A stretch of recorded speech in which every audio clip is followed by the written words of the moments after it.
Life Audio. Today I'll talk about that. John does his best cat impression for some voiceover work and helps explain when an outfit becomes a getup. Meanwhile, I ponder whether I could defeat John in an armored battle and why so many political fights in history ended up with someone being beaten with a cane. Plus a conversation about information overload in the age of the internet and whether knowing too much is killing our brains. Today's episode is not sponsored by Altoids. It's the best breath mint that also sounds like a horrible disease. But first, a word from our actual sponsor.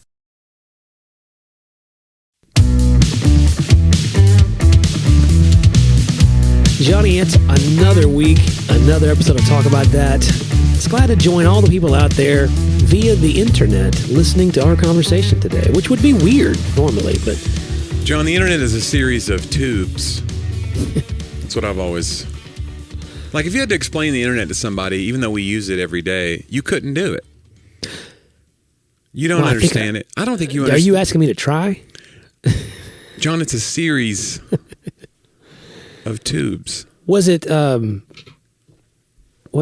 Gore that said it was a series of tubes? No, I don't know. I know he said he invented it. Well, he said he was part of the team that helped invent the internet or helped develop the internet. And then some people took that as to say, like, he said he invented the internet. And it became a huge meme and a huge... I don't know what the direct quote is, but yeah, he definitely took more credit than he should have for the internet. It's a big thing to take credit for. Yeah. You know what I'm saying? Like, and now, I don't know if you'd want credit. Would you want credit for the internet? Well, we got This Week in History coming up, and there's like an invention this week that I'm not sure I want to talk about, like, was it a good idea? You know?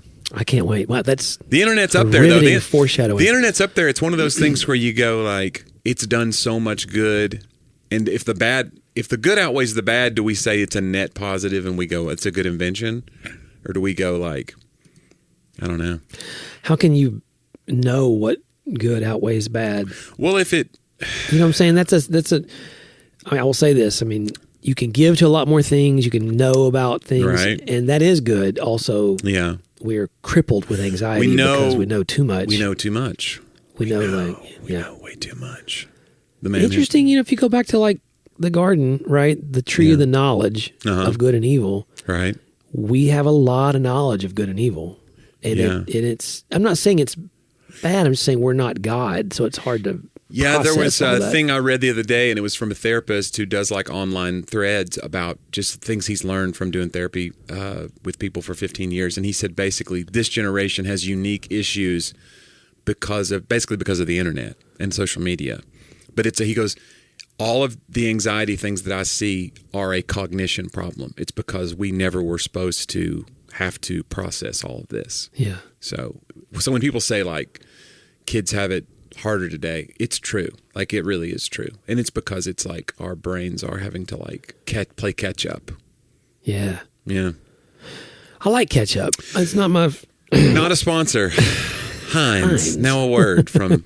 Are you a Heinz man or a Hunt's man? Remember, people try to give you Hunt's ketchup and you'd be like, what is this garbage? I don't know if... Do you have a specific ketchup Heinz is the one everyone gives, but I eat Hunt's if it's at the table. Mm-hmm. What was the ketchup today? I'm not saying you throw it away and throw it in somebody's face. Did you even look at the ketchup we had today to see what it was? It's Heinz. It was Heinz. There's no way. I can't think of a restaurant that would serve Hunt's. Wow. What if Hunt's wants to be a sponsor? We're the level of podcast that they would probably be able to afford. I like when the packets say fancy. You're like, oh, with a foil pouch. Very fancy. Let me get my gloves out. Yeah, fancy is one of those words that meant something more in a bygone era than it does now. Now, fancy. Didn't C.S. Lewis talk about that in the front end of Mere Christianity, where he talked about the word gentleman used to mean, like, somebody who owned land, and now gentleman just means, like, this gentleman over here. It almost means nothing. And he was kind of pointing out that the word Christian had kind of lost meaning in that same way, where you just go, like, we're a Christian nation, or this guy's a Christian, and you go, well, what is that? Right. What does it mean anymore? And I think fancy has definitely fallen into that too. Well, and fancy's almost like a pejorative. It's almost like you say it to somebody, be like, look at this guy in his fancy outfit. Fancy pants over here wants to... Yeah. Outfit is... I always think, like, outfit is almost it's almost like a... what do you... Like, if you're a woman and you say, what a nice outfit. But if you say to a man, look at this guy's outfit. You're getting ready to... I don't have any emotions tied to the word outfit. I will say, hey, I like that getup. That's what I was going to say is outfit to getup. What is outfit to getup? What takes it from outfit to getup? I think it's a fun hat. You think so? Or like something too shiny for its own good, like jewelry. You've attached a gold chain to the outfit. Now it's a getup. Now it's like, come on, buddy. I'll say it to Laura and she'll laugh every time. Yeah. I get a laugh out of getup. Well, it's like Elton John. My wife went and saw Elton John one time in concert in the 90s, and she said he changed clothes every song. Wow. There was a clothing change between songs. That's just, at some point, that's just vanity. That's a getup. That's a definite, like... he finished, and he gets his hand in the air, and then he quickly runs off stage and then comes right back with a whole different... You see those when they make the changes, they have stage clothes to do that. Right. Like that you can just basically, it looks like you're wearing a shirt and pants, but it all just kind of unzips in one way. I want that. I want to do that in... simple... Comedy would be fun to do, like do a An outfit change. An outfit change in the middle of a set. Like, be like, guys, I'll be right back. And then you come back. Because they do lighting changes sometimes to set a tone, set a mood. Sometimes I'll be at a place and they'll say, hey, when you go to get your guitar, I may do like a blue. And I go, oh, that's nice, whatever. Oh, but fancy. What if I came back and I was wearing like a fake mustache now? What if you went off to change and you came back in almost the exact same outfit? Because that's what you only wear. Just like, a little bit different. Guys, I'm going to go change. It's a subtle... That's what I was going to say is if I was to do a mini outfit changes in a show, like I don't have 5 things I like. Right. I couldn't. I have contemplated lately taking my closet down to the things that I like. Yeah. And I don't think my wife liked that idea. What do you mean? Oh, because she just doesn't like, she wants to be able to, she needs more options for you. She needs me to occasionally not wear... She's like, you wear the same things every day. I was like, yeah, isn't it great? Yeah. And it's not great to her. And, Well, wasn't that one of Chris Whittle's things? The guy who your scholarship was that he wore the same outfit every day. He was like, it's one less thing to think about. Yeah. Wasn't it like a bow tie and khakis and a dress shirt? Yeah. It was very simple. He was like, but he had like a whole closet full of those. I think lots of like inventors, billionaires have done that. I've heard that. Maybe I'm like an inventor, billionaire. Steve Jobs, it was the black mock turtle and blue jeans. I'm just like those guys, just minus the talent and the intelligence and the money. Yeah. But other than that. But you could afford the clothes. I could. And Sadie's gone back to private school and it's been heaven for that. Like she loves uniforms. Yeah. Because it's just why wake up in the morning and go, ugh? I mean, for what? Especially for a teenager. There's so much that they're trying to... Well, and there's pressure, so like... I think it does limit that whole thing of like being made fun of because you can't afford the nice whatever. Yeah. Everybody's wearing this skirt or everybody's wearing this. In your case, it's a skirt. Right, it's a getup. It's a total getup. Could you ever do a kilt? That was a big... it's a Scottish tradition. I'm not gonna... But if you go to Scotland... If you're asking me to poo-poo Scottish culture right now, Johnny, I won't do it. You would never.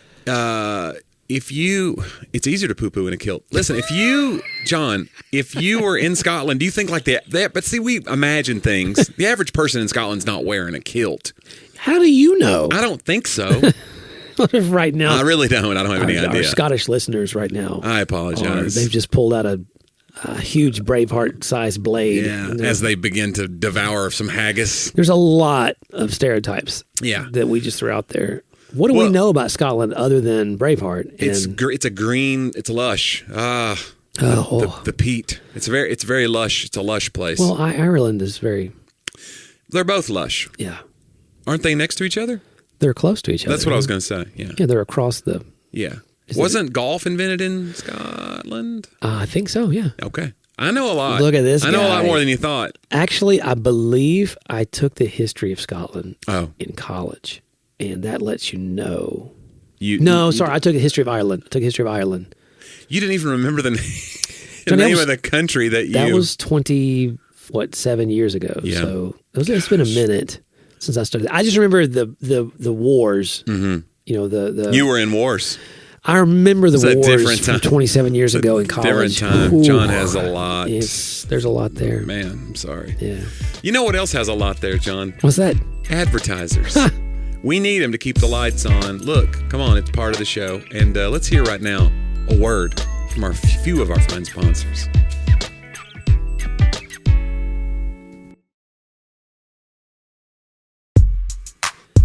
Johnny, you're a consummate professional. Don't you think? I will say that. Yeah. Like, who else could get us into ads like that? Buddy. Most people, when they're pitching to things like that, they don't just come right out and say advertisers. You know what I'm saying? That's true. But you make it work. Like, you just... What should I say different? I don't know. Aren't you supposed to, like, trick them Be into... sneaky? Like, hey, don't you like things? I don't know. See, again, that's why I don't do it. Hey, guys, who likes stuff? So have your... what we need to do... we don't know what's coming in the ad. That's true. That's hard. Or we could identify a problem that this ad is going to help you solve. That would be perfect. If we knew it was like an ad... We haven't done the ad reads yet where you know in advance. Yeah. We haven't had an advertiser reach out and say, we want you to read this for... We did have one reach out possibly about a product, if you remember. All right. And I made a commercial for it, and we never heard back. I thought it was good, too. I thought it was pretty funny. It was for one of those self-cleaning litter boxes, wasn't it? And you made an ad in the voice of the cat. I did. From his point of view. Yeah. It's like, hey, down here. Yeah, and I did 60 seconds, and it had like a big crescendo, and it told everything that the thing did. I could buy you as a cat. It worked, I thought. Yeah. I think I had a line about, we'll do this, or my name isn't Felix von Lichtenstein. No, that's where you lost him. No, von Kittenstein. Sorry. Johnny, it's a cat. It's too much. Felix von Kittenstein. Okay.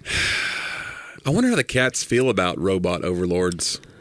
Like, do they have the same AI fears that we do? Maybe they think that surely if you're pooping in it, you assume it works for you. The thing is, like, cats are terrified of almost any sudden movements. So I would think this idea of like a humming, like you get into it and you're like, is this going to spring to life and kill me? Yeah. A big rake, whatever it is in there, the teeth. Yeah. Now I'm kind of saying that the device sounds terrifying to me. No wonder you didn't get now they're never going to call back. But it does. I just do wonder, like I have a dog and, there's no reason she should be afraid of things, but like, I'll bring out the vacuum and it is just like... Really? It is unbelievable. She goes and hides. Yeah. I'm like, I've never hurt you with the vacuum. No, who hurt you? Yeah. Brutus didn't like the vacuum, but Ace doesn't care. He's like, whatever. Every now and again, you'll see somebody that are able to vacuum their pet, and I'm so jealous of these people. Like, I've seen TikTok videos and they love it. Their dog just lays down and then they just vacuum so there's no shedding. You're just like... How beautiful would that be to have a dog that would just let you... Well, or you get a doodle where they don't shed. Yeah. So, I understand you rescued lives. Yeah, that's true. I saved lives. And they've ruined mine. At least our clothes. We have just dog hair in our bloodstreams at this point. It's in our food. It's in our... Yeah, I can't. With the allergies in our house, that's the thing. Laura's allergic to pet dander. Oh, no, me too. Yeah. Oh. But you've become accustomed now. That's right. It's, you get in there, it's... We'll leave some people's houses and, like, her eyes will swell shut before we get home. If they have a cat, cats, I'm definitely cats will get her way. for sure. So. Oof. Hey, Johnny, it's about that time. Oh, is it? Yeah. It's my quote of the week, a little segment we call They Talked About That.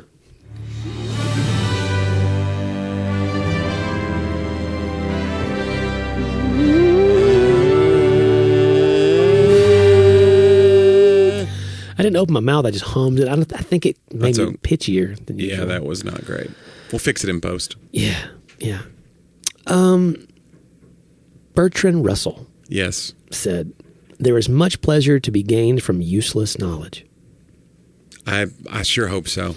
I thought that was pretty apropos to the podcast itself today. Yeah, like if there was ever like a flagship quote. Well, and Bertrand Russell, like a very well-respected philosopher. So if anybody was going to be like, stop wasting your time with trivial knowledge, it could be him and he would be taken seriously. But he's like, no. Yeah. Have at it. Much pleasure to be gained from useless knowledge. And I think about that all the time. Like if I'm going to rest, what am I going to read if I have like a week off or something? And Laura gets all over me because she reads novels and fiction. Yeah. And I'm often reading some sort of, she would call it self-help. Self-improvement. But I don't know. I mean, it's like I like theology and those things. And of course, if I just dive into history, that is kind of my fiction side. But is it useless knowledge to know so much about Alexander Hamilton? I don't know. If you dive into history, that's not fiction. That's what I'm saying. That's like my fiction. That's like hers is a novel. Mine's this. That's my version. So you consider history fiction? Got it. Wow. John, that hurts.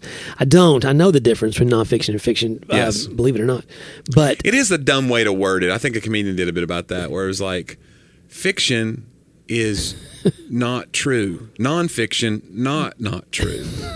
Like it should be. Nonfiction should be the fake one. It should be the one we should have come up with. Nonfiction should be the lie. It should Nonfiction is the truth. Yeah. Wow. It's dumb. It's totally backwards. It really is. Not true. Yeah. I think that I like the idea, and the internet, back to that conversation, does provide us with an abundance of useless knowledge. I do think there's a limit to Russell's quote here. Mm-hmm. He didn't know yet. No. He wasn't around for this. Like, Sadie and I will be having conversations all the time. I have to go, okay, because I could tell she quoted something. Yeah. But she used it as her own. Oh, okay. And I'll go, okay, I know you didn't come up with that. I was like, so where did that come from? Oh, someone on TikTok or whatever. Oh, like, boy. Okay. I said, that's okay. You just know that may not be true, right? Well, I mean, I said, just know. I said, we pay for Apple News. You have it on your phone. If you want to read real news stories, that's fine. Yeah. And if you want to know these things as useless knowledge, that's fine.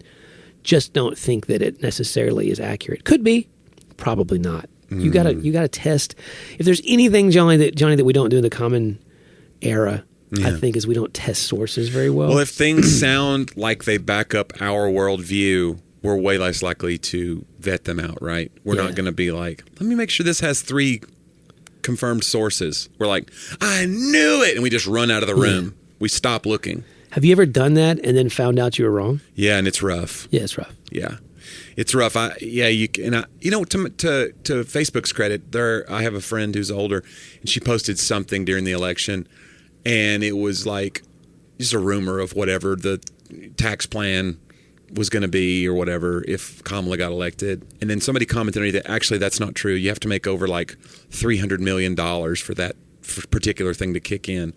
And then she pulled it down. And I was like, oh, like a society. Well, that's not credit to Facebook. That's credit to I'm saying because we knock Facebook as being like a bunch of people on there that are like just posting things. And she did, but it's like this person was like, yeah, that's, and I was like, maybe there's hope. If would anyone ever, though, on their post go in and leave their own comment and say, I have now found out this is not true and I was wrong? That's true. That would, but then should you just pull it down? You could pull it down and then make another post that says, I pulled this down and here's why. Because if you leave it up, people only read the part that you left up and don't read the correction. Maybe you put the correction back, you edit the post. I don't know. What I'm saying is I think it's harder than ever for people to say they were wrong. And for some reason, being right is more important than ever. And it's important to me, too. I'm not going to pretend it's not. Yeah. But I do think, if you post misinformation, like I think it's important to go back and be like, hey, especially if it's somebody like me who has trying to have so much influence. I can't be out here just willy-nilly. I could cause problems. It's changing Sadie's life, just your influence. Yeah. Yeah, I think that, again, the line between useless knowledge, which can be fun, and truth, which, one of the networks, whenever you repost something, it's called retruthing it. Yeah. Which is a scary way to say it for me. Yeah. Like, I've retruthed this. Yeah. Oh, like, I do think that it's become... If we say it enough, it's true. Yeah, I mean, it certainly is the way... that's kind of like how it really is, but it's like also kind of scary. Well, I mean, I know, like, vernacular changes that way, right? Use a word long enough, it wasn't a word, now it is. Yeah, even like Merriam-Webster will be like, all right. We get it. You won't shut up about it. Now sus is in the dictionary. But I do think that it's good if you know, right, to be entertained by knowledge. And we try to do that here, right? I mean... We love to educate. It's an educational We inform podcast. And we delight our many listeners. John, how would you become a patron of the show? I think you would go to talkaboutthatpodcast.com. Click on the upper right-hand link on the page. That's how you get ad-free content as a supporter of the show. We love our supporters. Thanks so much for doing that. If you click on the bottom right-hand link, there's a way to send us a note. Or you could just go to hello@talkaboutthatpodcast.com. John, let's do my segments. Let's start with Johnny's old jokes. We call it Joke About That.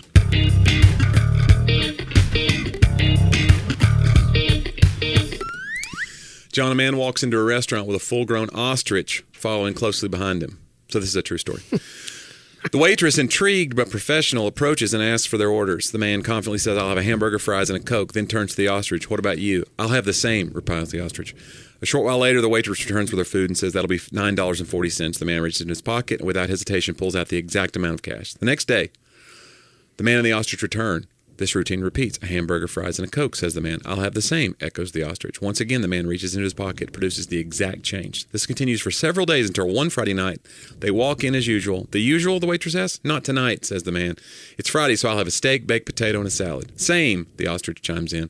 The waitress delivers their meals and announces that'll be $32.62. As always, the man reaches in his pocket, hands over the exact amount. At this point, the waitress can't contain her curiosity.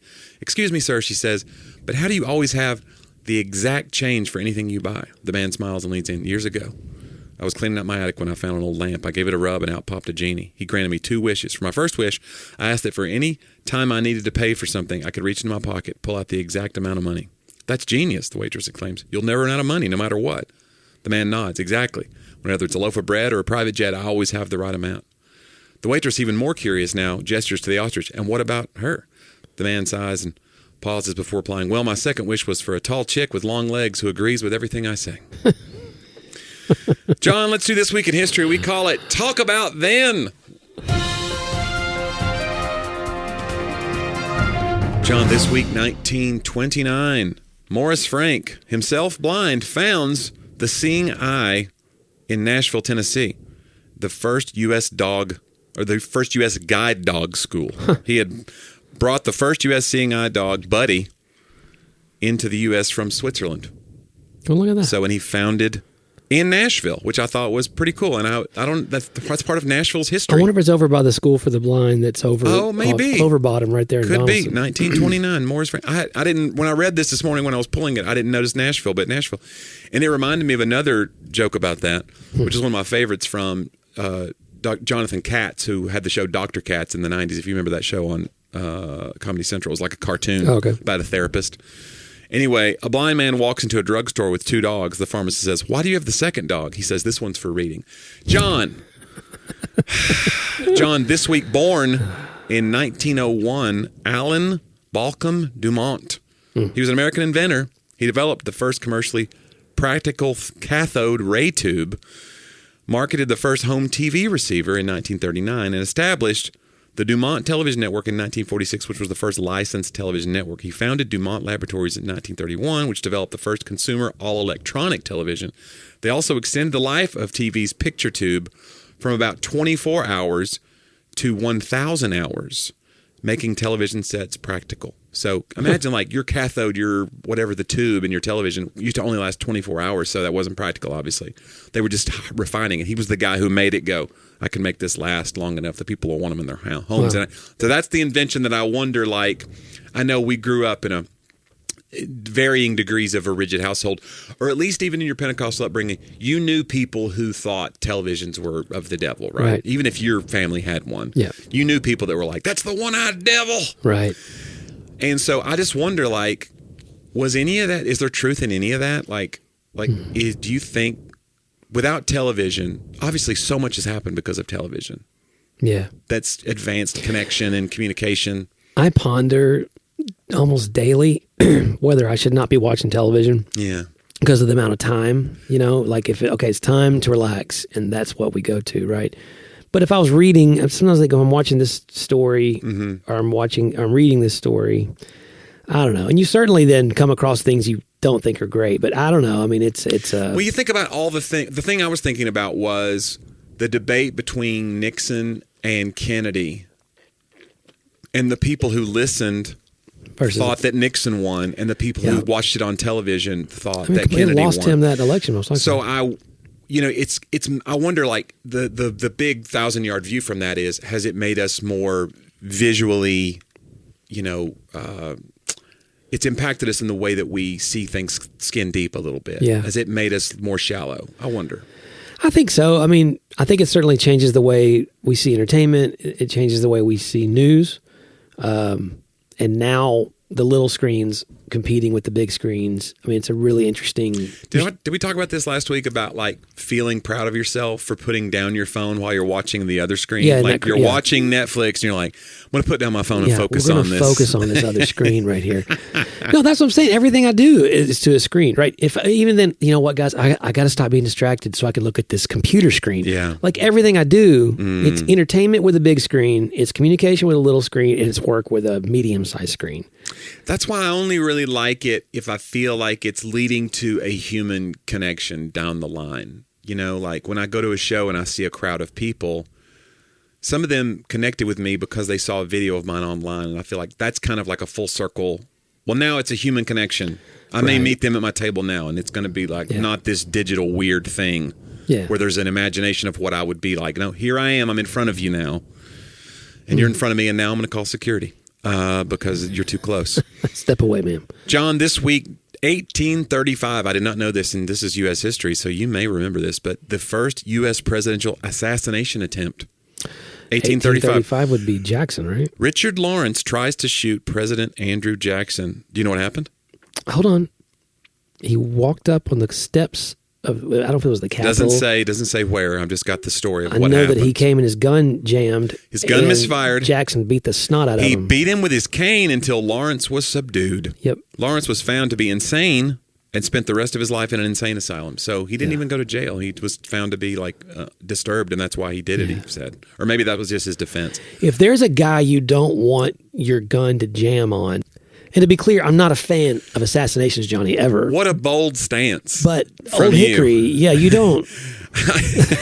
My opponent loves assassinations, but if elected... Oh, jeez. Yeah, Old Hickory's not the guy you want to mess with. No. And he beat him with a cane, which is kind of like it's a stick of hickory, probably. Look at that. How do you like that? Look at that. Maybe that's how you got the name? I don't think so. Oh, you're probably right. John, this week, this is almost tied in. You're going to like this because this is the same day in history. But 1798, years earlier, the first brawl on the floor of the U.S. House of Representatives. During an argument, Matthew Lyon from Vermont spit tobacco juice in the face of Roger Griswold from Connecticut. This is how most brawls start where I'm from. I'm telling you, and people from Vermont and Connecticut are so known for this sort of... If a man in Vermont spits tobacco juice on you, that goes against Vermont has changed a lot. This sounds like a story from Mississippi and Tennessee. Yeah. Right? Yeah, but go ahead. Anyway, spits in the face of Roger Griswold from Connecticut. Lyon later gave a written apology for the incident. 2 weeks later, after a resolution to remove Lyon failed, Griswold attacked Lyon with his cane. These canes are coming into play, John. I'm telling you. These are two cane-related incidents that are 37 years apart. Coincidence? Maybe. Perhaps. Maybe there were just a lot of canes, a lot of gimpy people out there. Lyon retreated to a fire pit. This is what you do. There's a fire pit on the House of... Anyway, he retreated to a fire pit. The House of Representatives has changed a lot. Let me just say that. And defended himself with fire tongs until the other congressmen broke up the fight. Number one, I think we call that a fireplace. It says fire pit. It says he retreated to a fire pit, defended himself with fire tongs until the other congressmen broke up the fight. So these people are swinging each other with canes and metal fire tongs. He's got a poker. Oh, my gosh. This is, you know what? This is... We always think like this is a new age of politics where it's just like no holds barred and it's lost its decorum. Oh, no. I think fire tongs and tobacco spit would say otherwise. But before the Civil War, there was a guy, he hadn't voted as they wanted, and the guy, he picked up, I think it may have been a cane. Canes are really important to politics. The guy was like down for like 6 months, like it was a bad thing. Which, by the way, speaking of, I had lunch with a mutual friend, Eli, who you beat with a cane, and do you know that he's doing? Oh, I know. He's doing full armor fighting. Yeah, it's like on pay-per-view and stuff. It's like MMA, but you make your outfits. I think like chainmail. You can do both, but it's you can modify. You can use titanium now. Yeah, but. He's on Instagram. It's like Nightly News, but it's spelled with a K or something. It's like a your knight in shining. I don't know what it is, but that's his Instagram. But yeah, he's doing it too. He told me they had done a whole thing, and he has to be trained. He has a trainer. Oh, yeah. I mean, because it's heavy. He had to work his way up. And they're 3-minute like fights because they're so. I mean, let me think about number one, people fighting in the Middle Ages, how did they do that? But he said they got to the end. There's 2 guys left, and there was 1 round left, and they looked at each other, and the guy was like, "What do you say we put our swords down and just do fist fighting?" Because they had the big gloves, Yeah. And Eli was like, "Well, I knew I could win then." I was exhausted because Eli's a very strong guy. Yeah. But anyway, imagine. So what's this? Is he winning? He's winning, doing okay. Yeah. Yeah, they keep asking him to do more and more. It was a fun lunch. I've been invited a couple of times to these. There's one, I was on the road, and he goes, "Come tonight, such and such, 7:30," and it was like at some community center, and he goes, "It's a potluck." And I was like, okay, this feels... potluck. It was someone's helmet. Yeah, go through the ventilated plastic in the back of the grocery store, and here we are. It's like, I don't know. This doesn't sound... But yeah, they're doing some of these at the Municipal in Nashville. Yeah. Like, it's a legit thing. It is. We got to go. I think the one he invited me to was like super off books. It was like, hey, if you want to see the real stuff, knock on the door 3 times. Yeah. Say the magic word, which is chainmail or whatever. Yeah. That should be a really non-creative word. John, this week, finally, 1969, the Beatles gave their last public performance. An unannounced rooftop concert at their Apple headquarters in London. The group was joined by Billy Preston and played for 42 minutes. You're going to love this part. This is a total John Driver moment. Before the gig ended after an accountant from the nearby Royal Bank of Scotland called the police to stop the noise. That would have been you. What? You'd have been like, "I'm trying to sleep over here. Laura has woken up twice. You Beatles are out there." And he stopped what he didn't know, and nobody knew at the time, was the very last Beatles concert. It was cut short by a ne'er-do-well. I don't know why I got thrown a nosy neighbor, a Ned Flanders, if you will. I got thrown under the double-decker bus here, and I don't know why. Tell me it wouldn't have been you. Johnny, I don't know.